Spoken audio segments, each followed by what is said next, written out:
All right, everyone. This is the one assignment holding you back, at least in pre-cal, from you in winter break. And the last thing we're going to be looking at is half-angle formulas.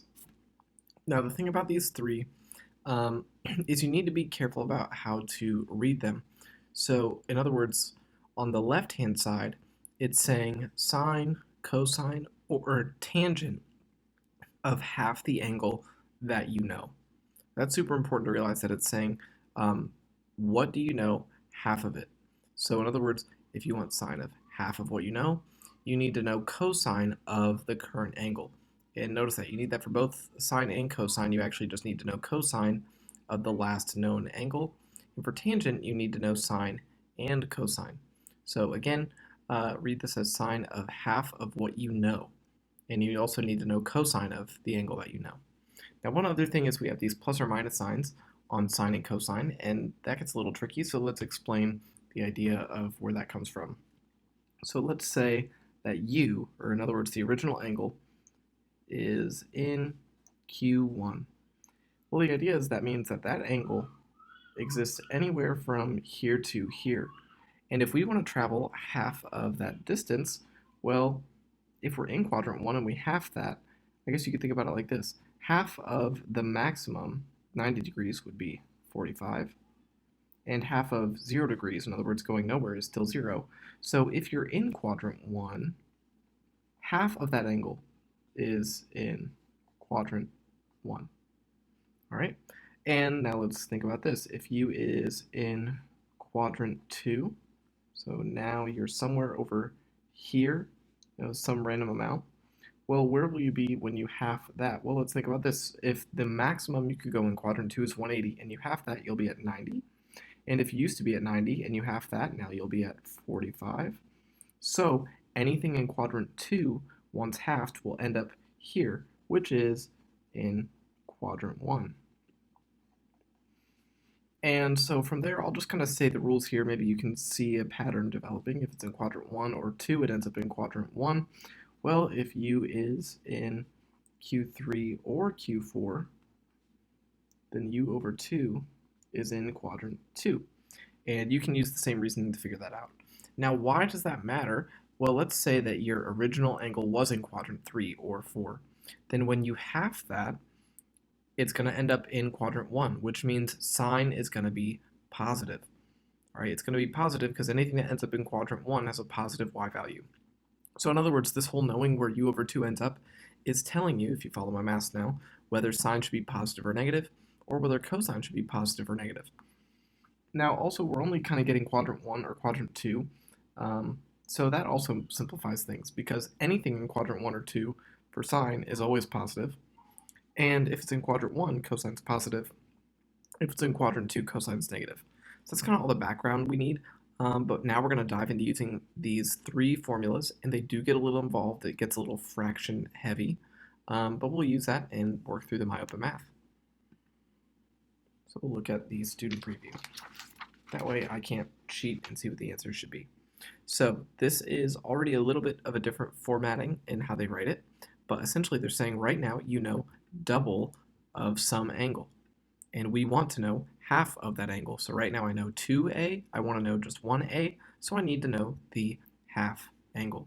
So if I want to know the half angle, the way the formula goes, if you want cosine, is it could be plus or minus the square root of 1 plus cosine of what you used to know. In this case, the way they're writing it, what I used to know was 2a. Let me just make sure I have that formula right. Yes, I do. All right. Now they also say 2a is in the fourth quadrant, so then I know, based on what I wrote before, A is in the second quadrant. All right, if you have something in quadrant 4, it ends up in quadrant 2, and you can almost think about that just by division. Half of 4 is 2, so half of something in quadrant 4 will end up in quadrant 2. Anywho, let's dive in here. Since it's going to be in the second quadrant and I'm looking for cosine, that means I actually only want the negative answer, because cosine will be negative in quadrant 2. You have to go left to get into quadrant 2. So that's all the background. Now let's actually start using the formula. So this is now new stuff. Everything else we've kind of discussed previously, or should be kind of understood from the last 2 or 3 minutes. But Now cosine A is going to be evidently the negative root of 1 plus cosine of what I used to know, which was 3 over 7 over 2. Now, the rest of the problem is then working out and simplifying what this is. And it's not too many steps. It's just the fact that there's that square root that tags along the whole time. Number one, we're adding 1 to a fraction, so let's get common denominators. So 1 is equivalent to 7 over 7, but now I have a common denominator in the numerator of this whole thing.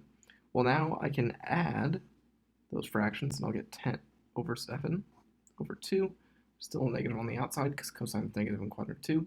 And last but not least, we might want to think about it like this. This is saying 10 over 7 divided by 2, and that means we're going to do 10 over 7 multiplied by 1 over 2. That's 10 over 14, or you can kind of reduce it, and it will reduce to 5 over 7.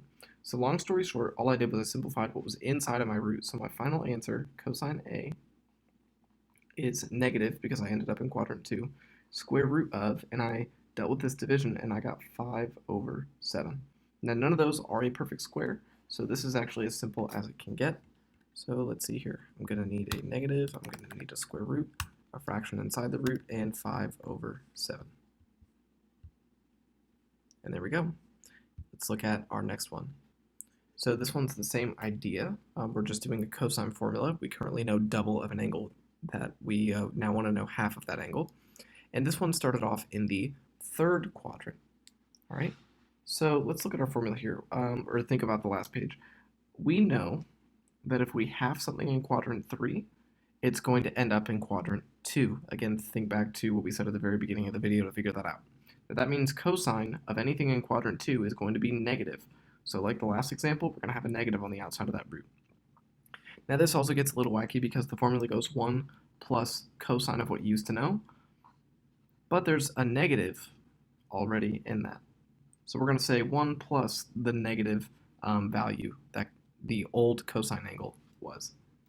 All right, so now we have negative square root of essentially 1 minus 7/8 over 2. Let's get a common denominator here, and I'm going to skip a few steps this time.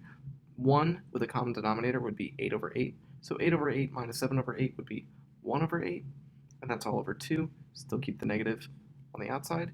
And I'm going to kind of also skip over this whole keep, change, flip thing, but remember this is 1/8 divided by 2, so it's really 1/8 multiplied by a half, and that's actually going to be negative root 1 over 16.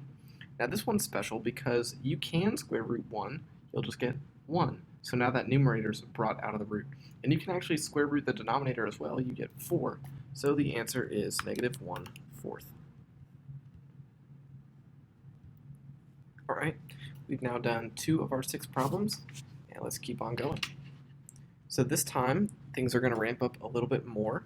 We're going to find sine this time, and at first it seems convenient that like, oh, if I want sine, isn't it nice that they gave me sine?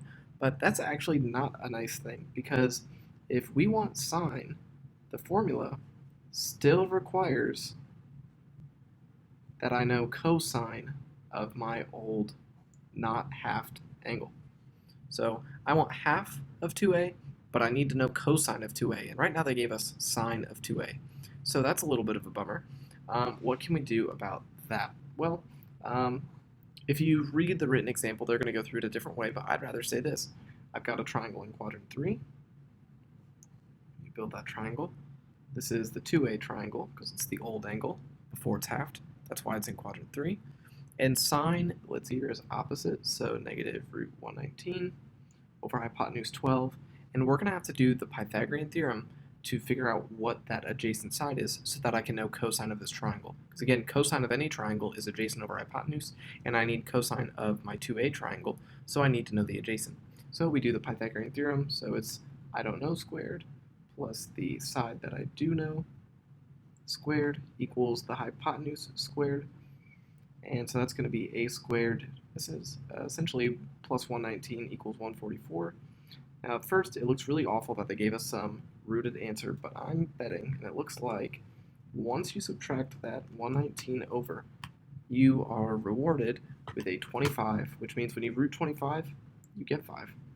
Now, again, technically when you root, you introduce plus or minus signs, and so we need to think about this triangle. If this is in quadrant 3, should the 5 that goes right here be positive or negative? And it should be negative because you're going left.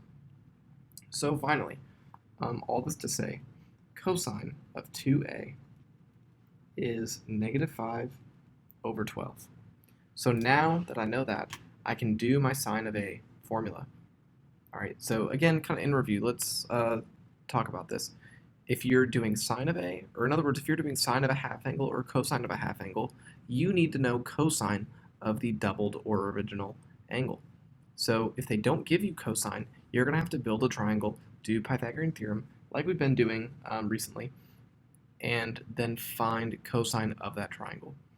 Let's also think about this. When I have something in quadrant 3, I'm going to end up in quadrant 2. Now, sine in quadrant 2 is always positive. So we're going to have the positive root of 1 minus cosine of the original angle, which is negative 5 over 12, all over 2. And when we work that out, I'm going to move down here to have a little more space. You're going to have a double negative, so this will end up being plus. Hopefully you're getting used to the fact that 1's going to turn into 12 over 12, or whatever that denominator is. So we have 12 over 12 plus, from that double negative, 5 over 12, all over 2. And from there, let's see here, we're going to have 17 over 12 divided by 2. And it is positive now because sine ends up being positive once you have something in quadrant 3. You'll end up in quadrant 2. We said that before. Anyways, when we have 17 over 12 and we divide that by 2, we're really taking 17 over 12 and multiplying it by a half. And that means the 12 and 2 will multiply, so we get the root of 17 over 24. And there is a perfect square inside of 24, but it looks like, and I'm just guessing, that we might be able to get away with not rooting that perfectly in this, just to give you a break from how tricky this assignment can be. Let's see if they make us root it. No, they don't. But I'll show you how you could simplify this just for the sake of it. Remember that, essentially, I mean, is it even worth it? I guess I can say it. So this is really the root of 17 over 2 root 6, because 24 has a 4 inside of it, which roots to 2. So we could almost write it like this. Now someone would argue, is this even better? And the answer is not really. We could write that like this, root of 17 over 6 times a half. All right, now again, to me, none of those look better than the other, and evidently my open math doesn't care either. But you will always need cosine of a triangle if you're going to do sine or cosine with these half angle formulas. So let's see that a few more times.